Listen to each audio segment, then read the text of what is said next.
नमस्कार। अजय चतुर्वेदी। मैं अब आज एक ऐसा मुद्दा रखने जा रहा हूं जो काफी गंभीर है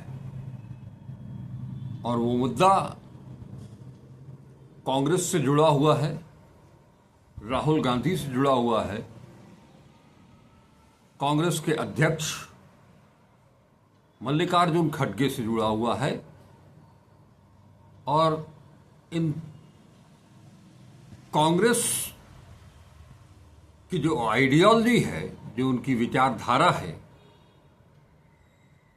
जो परंपरागत है बापू के जमाने से, बापू महात्मा गांधी के जमाने से, जिसको फॉलो किया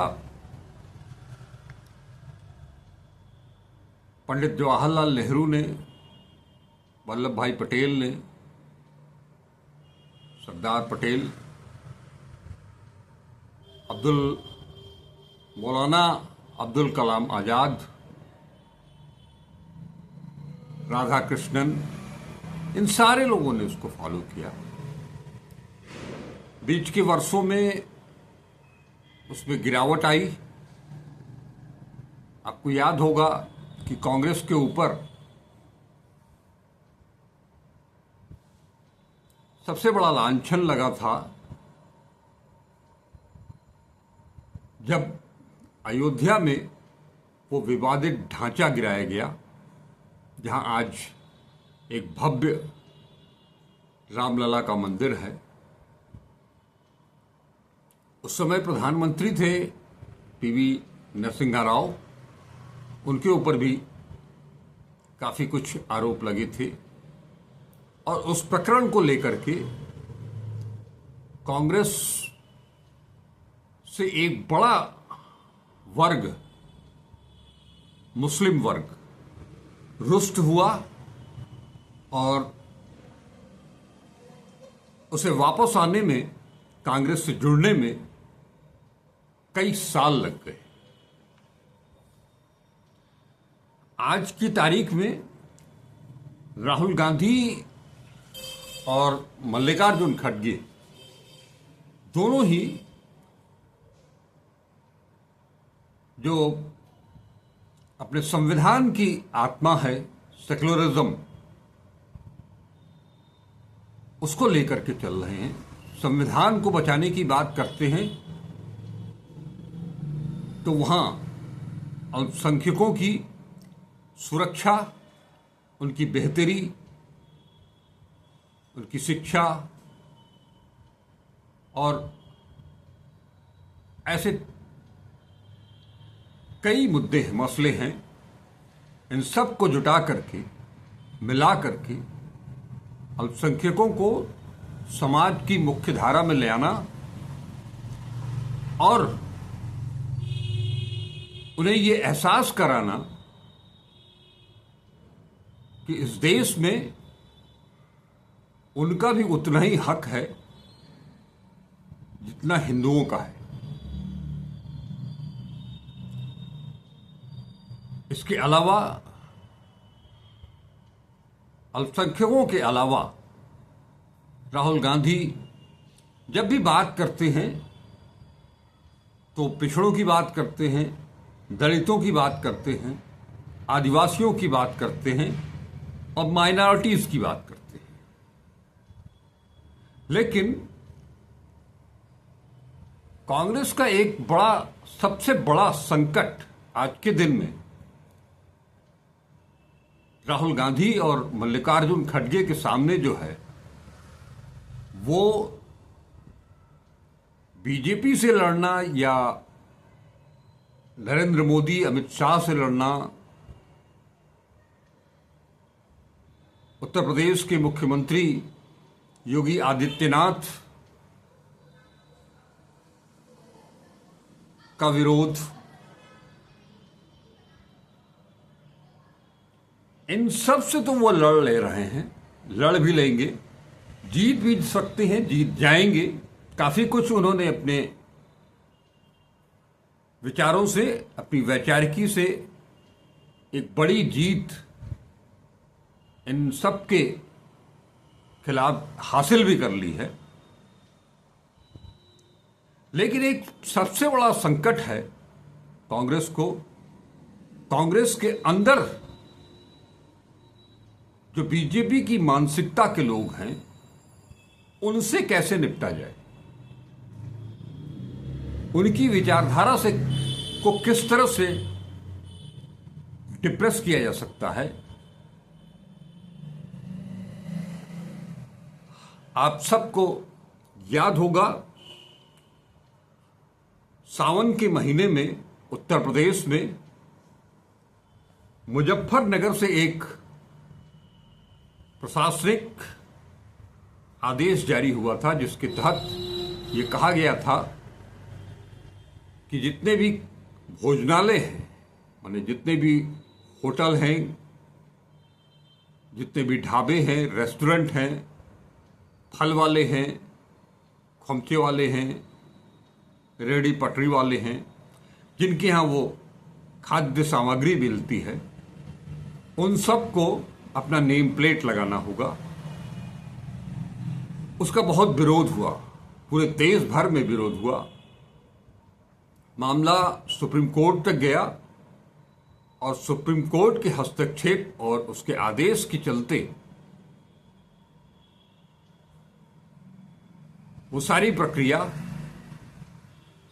निरस्त करनी पड़ी। सुप्रीम कोर्ट ने सख्त आदेश दिया था। ये दीगर है कि सावन बीत गया, भादो का अंत हो गया, वार का महीना शुरू हो गया है, लेकिन भादो के अंत तक, यानी आप कह सकते हैं कि लगभग 1 महीने के बाद ही उत्तर प्रदेश सरकार के कैबिनेट ने एक प्रस्ताव पारित किया, उसको मंजूरी दी और जिसके तहत उत्तर प्रदेश में जितने भी भोजनालय हैं, ढाबे हैं, खाद्य पदार्थ बेचने वाले जितने भी छोटे छोटे दुकानदार हैं, उन सब को नेम प्लेट लगानी होगी। न केवल मालिकों को बल्कि उनके मैनेजर, उनके वेटर और यहाँ तक कि रसोइया जो होगा, खानसामा जो होगा, उसका भी नाम, पूरा नाम लिखा जाएगा। उसकी एक सूची नेम प्लेट की तरफ से लगाई जाएगी। रसोई घर यानी कि किचन में सीसीटीवी कैमरे होंगे। जितनी दूरी में वो होटल, रेस्टोरेंट, ढाबा है, उन सब जगह पर सीसीटीवी कैमरे होंगे ताकि उन पर अंदर रसोई में क्या कुछ हो रहा है उस पर निगरानी रखी जा सके। कहीं वेटर कोई गड़बड़ी तो नहीं कर रहे हैं, उस पर निगरानी रखी जा सके। ठीक इसी तरह का एक आदेश हिमाचल प्रदेश सरकार में मंत्री विक्रमादित्य सिंह ने जारी किया। विक्रमादित्य सिंह पूर्व मुख्यमंत्री वीरभद्र सिंह के बेटे हैं। प्रतिभा सिंह जो कि वहां की अध्यक्ष हैं, उनके बेटे हैं।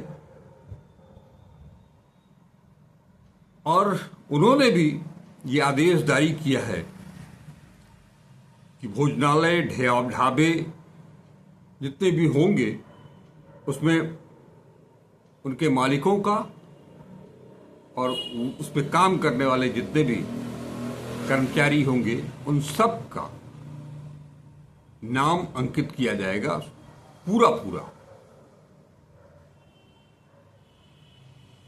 यानी कहने का ये मतलब कि एक तरफ से राहुल गांधी और मल्लिकार्जुन खड़गे ने जब सावन के महीने में मुजफ्फरनगर से ये आदेश जारी हुआ था, जिसे बाद में पूरे उत्तर प्रदेश में लागू कर दिया गया था, कांग्रेस अध्यक्ष मल्लिकार्जुन खड़गे, राहुल गांधी और उनकी तरह विचारधारा वाले जितने लोग हैं, सबने इसका विरोध किया था। और अब उनकी ही सरकार है हिमाचल प्रदेश में, और उसके एक मंत्री ठीक उसी तरह का आदेश जारी करते हैं। हालांकि इसे कैबिनेट की मंजूरी नहीं है, सरकार की मंजूरी नहीं है, बावजूद इसके वो आदेश जारी हुआ। हम कहना ये चाह रहे हैं कि कांग्रेस अध्यक्ष और पूर्व अध्यक्ष, लोकसभा में नेता प्रतिपक्ष राहुल गांधी और मल्लिकार्जुन खड़गे के सामने आज सबसे बड़ा संघर्ष, सबसे बड़ी लड़ाई और सबसे बड़ी चुनौती बीजेपी के साथ साथ कांग्रेस में बीजेपी माइंडेड लोग जो हैं, उनसे लड़ना सबसे बड़ी चुनौती है। अगर ऐसा नहीं होता है तो इसका संदेश आम जनता के बीच में बहुत बेहतर नहीं जाएगा। आपको बता दें कि हिमाचल प्रदेश में विक्रमादित्य सिंह ने जो आदेश जारी किया, उसका बीजेपी ने खुले मन से स्वागत किया। ये क्या दर्शाना चाहते हैं? एक तरह, एक ही पार्टी में दो तरह की विचारधारा कैसे चलेगी और कब तक चलेगी? इसका नुकसान तो होना ही है। आप इससे थोड़ा पीछे जाएं तो जब जनवरी के महीने में अयोध्या में रामलला का मंदिर बना और उसका प्रधानमंत्री नरेंद्र मोदी ने भव्य उद्घाटन किया, खुद यजमान के रूप में, उस वक्त कांग्रेस के ऊपर बड़े आरोप लगाए गए कि उस भव्य आयोजन में राहुल गांधी नहीं गए, उनके परिवार का कोई सदस्य नहीं गया, मल्लिकार्जुन खड़गे नहीं गए और भी तमाम नेता नहीं गए। लेकिन उत्तर प्रदेश कांग्रेस के शीर्ष नेता अपने दल बल के साथ भले उस दिन न गए हों, लेकिन वो गए,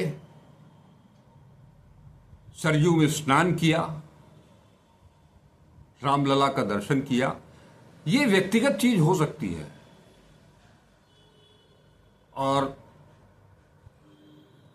आप हिंदुस्तान में रह रहे हैं, हिंदुस्तान में रहने वाला हर व्यक्ति उसे अपने धर्म, अपने मजहब के तहत पूजा अर्चना उपासना करने का संवैधानिक अधिकार है। इस पर कोई टीका टिप्पणी नहीं होनी चाहिए। लेकिन एक मैसेज वो भी गया चुनाव के, लोकसभा चुनाव के ठीक पहले। राहुल गांधी या मल्लिकार्जुन खड़गे या प्रियंका गांधी, ऐसा नहीं है कि वो, उनका हिंदू धर्म में कोई विश्वास नहीं है, वो भी हिंदू हैं, वो भी मंदिर जाते हैं, पूजा अर्चन भी करते हैं। लेकिन आज तक, जनवरी से सितंबर आ गया, आज तक इनमें से कोई भी वहां जाना तो दूर, राहुल गांधी आज भी जब नरेंद्र मोदी के ऊपर हमला करते हैं तो वो यही कहते हैं कि वो राम लला के मंदिर के उद्घाटन के मौके पर कोई दलित नहीं था, कोई पिछड़ा नहीं था, कोई आदिवासी नहीं था। राहुल गांधी तो यहां तक कह देते हैं कि देश की प्रथम नागरिक राष्ट्रपति द्रौपदी मुर्मू तक को वहां नहीं आमंत्रित किया गया। वो लगातार उस पूरे परिदृश्य को अपने निशाने पर लिए हुए हैं। वो अडानी का नाम लेते हैं, अंबानी का नाम लेते हैं, अमिताभ बच्चन का नाम लेते हैं, बड़े बड़े स्टार्स का नाम लेते हैं, बड़े बड़े पूंजीपतियों का नाम लेते हैं और बताते हैं कि ये सारे लोग वहां गए थे और इसमें कोई गलत भी नहीं है। जो टीवी पर सजीव प्रसारण हुआ विभिन्न चैनलों के द्वारा, उसको लोगों ने देखा। वास्तव में वहां कोई दलित, आदिवासी या पिछड़ा नहीं था और उसका नतीजा सामने आया लोकसभा चुनाव में, जब भारतीय जनता पार्टी फैजाबाद सीट जिसके अंतर्गत अयोध्या आता है, वो सीट हार गई। इंडिया गठबंधन ने वो सीट जीती, समाजवादी पार्टी के अवधेश प्रसाद ने वो सीट जीती।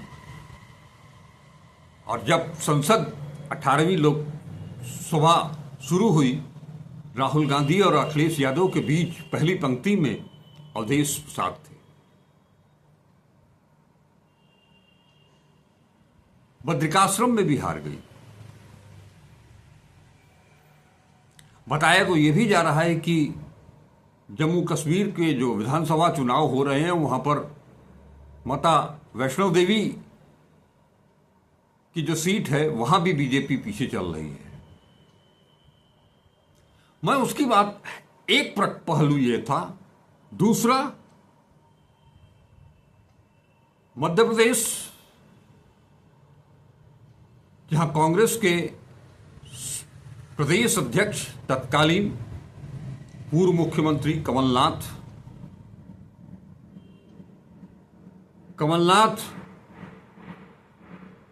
अक्सर देखे जाते हैं छिंदवाड़ा में, बागेश्वर धाम के प्रमुख के साथ उनकी तस्वीरें वायरल होती हैं। भगवा वस्त्र धारण करके कमलनाथ उनके पांव छूते हैं, आशीर्वाद लेते हैं, उनका प्रवचन होता है। ये सारी चीजें सामने आ रही हैं। छत्तीसगढ़ की बात करें तो पूर्व मुख्यमंत्री भूपेश बघेल ने जो राम वन गमन पथ के निर्माण की प्रक्रिया शुरू की, उसे बनवाया।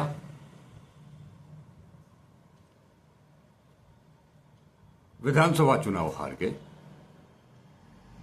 मध्य प्रदेश में कांग्रेस, ये वो दौर था जब ये मान करके लोग चल रहे थे, बीजेपी भी ये मान करके चल रही थी कि मध्य प्रदेश, राजस्थान, छत्तीसगढ़, इन तीनों जगहों पर कांग्रेस फतह करेगी, लेकिन ऐसा हुआ नहीं। लोकसभा चुनाव में कुछ फेरबदल किए गए। खासतौर पर हम अगर राजस्थान की बात करें, अशोक गहलोत की जगह सचिन पायलट को कमान थमाई गई और उनका ही असर रहा कि 11 सीट मिल गई कांग्रेस को। सवाल यह है, विधानसभा चुनाव में कमलनाथ ने जब ताजा इंडिया गठबंधन बना था, उसकी रैली तक नहीं होने दी, सभा तक नहीं होने दी, कोई मीटिंग नहीं होने दी। हम कहना ये चाह रहे हैं कि इस तरह के लोग, इससे आप मध्य प्रदेश के पूर्व मुख्यमंत्री दिग्विजय सिंह को भी जोड़ सकते हैं,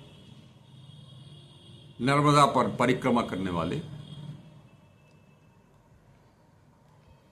ये जो बीजेपी के भीतर, कांग्रेस के भीतर बीजेपी माइंडेड जो स्लीपिंग सेल है, उससे कैसे निपटा जाएगा, ये सबसे बड़ी चुनौती है राहुल गांधी के लिए, मल्लिकार्जुन खड़गे के लिए। और राहुल गांधी मल्लिकार्जुन खड़गे की वैचारिकी, जो कि कांग्रेस की वैचारिकी है, उससे जुड़े जो लोग हैं उस वैचारिकी से, उन लोगों के लिए कि ये जो स्लीपिंग सेल है कांग्रेस में, बीजेपी का स्लीपिंग सेल, उससे कैसे निपटा जाए। दरअसल अभी हाल का जो वाकया है हिमाचल प्रदेश का, वो पड़ोसी राज्य हरियाणा में चुनाव चल रहे हैं। 5 तारीख को मतदान होना है। आपको यहां भी देख लीजिए, केवल माइनॉरिटी का सवाल नहीं है। राहुल गांधी जाति जनगणना की बात करते हैं, दबे कुचले लोगों को मुख्य धारा में ले आने की बात करते हैं, दलितों को, आदिवासियों को, पिछड़ों को। वहीं हुड्डा वर्सेस कुमारी सैलजा, ये मौका कांग्रेस ने ही दिया बीजेपी को। तभी तो गृह मंत्री अमित शाह हरियाणा में सभा करने के लिए जाते हैं तो वो कहते हैं कि कुमारी सैलजा का अपमान किया कांग्रेस ने। तो ये जो दो तरह की विचारधारा है, इससे निपटना सबसे बड़ी चुनौती है। इसके बिना राहुल गांधी और मल्लिकार्जुन खड़गे जिस लाइन पर चल रहे हैं, उसमें ये बहुत बड़ा रोड़ा है, इसको पाटना ही पड़ेगा। ऐसा नहीं है कि बीजेपी में कांग्रेस के लोग नहीं गए हैं, बड़ी मात्रा में गए हैं। बीजेपी का कांग्रेसीकरण हुआ, लेकिन बीजेपी में जो कांग्रेसी गए, या तो वो बीजेपी की विचारधारा से जुड़े हुए लोग थे, चाहे वो ज्योतिरादित्य सिंधिया हो, चाहे जितेंद्र प्रसाद हो, अशोक चौहान भी गए। एक लंबी लिस्ट है, लंबी फहरिस्त है। लेकिन वहां चूंकि वो उसी मनोदशा के लोग थे, उसी विचारधारा के लोग थे, इसलिए उनके ऊपर कोई फर्क नहीं पड़ता, क्योंकि वो बीजेपी जो कर रही है वही तो वो चाहते हैं। ये जो सॉफ्ट हिंदुत्व का चोला पहन करके सेकुलरिज्म को धता बताने वाला जो काम है, वो बहुत ही खतरनाक है। इस स्लीपिंग मॉड्यूल से लड़ना इन दोनों के लिए नितांत आवश्यक है, क्योंकि ये चीजें शुरू हो गई हैं, सामने आ रही हैं, दिखाई दे रही हैं। तो एक तरफ राहुल गांधी माइनॉरिटीज की बात करेंगे, दलितों की बात करेंगे, पिछड़ों की बात करेंगे, आदिवासियों की बात करेंगे, मल्लिकार्जुन खड़गे उस तरह की बात करेंगे, और वहीं विक्रमादित्य सिंह जैसे लोग भी हैं, कमलनाथ भी हैं, भूपेश बघेल भी हैं, अशोक गहलोत भी हैं। अब इनमें से कोशिश तो की कमलनाथ ने भी जाने की, लेकिन बीजेपी में ही उनका विरोध शुरू हो गया।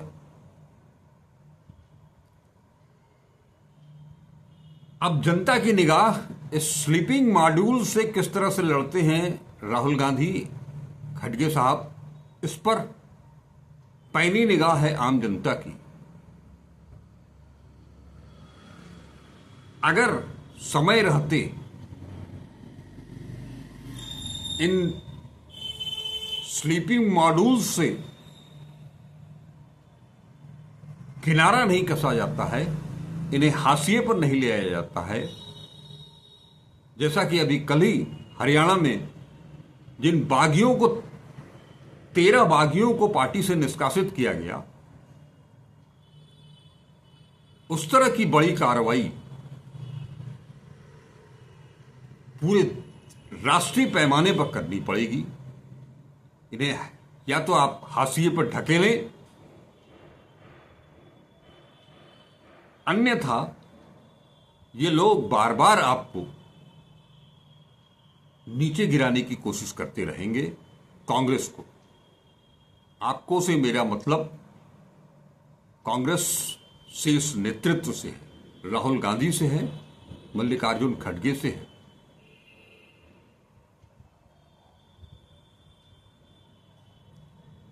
कांग्रेस के वरिष्ठ नेता ही थे जिनकी